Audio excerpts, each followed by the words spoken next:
Assalamu Walaikum. Hello friends, how are you? Welcome back to my another video. In this video I am going to show you how to split a page into two columns in Google Docs. Let's get started. Firstly, open your Google Docs app, then select the text, go to the format menu and go to the column option and click more column option. Now you can see here are number of column drop down menu. Now click the number of column drop down menu and select 2.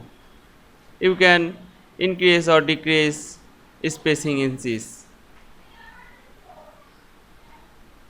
Then click line between column and press apply.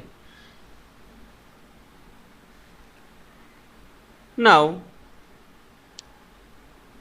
here you can see split a page into two columns in Google Docs very easily.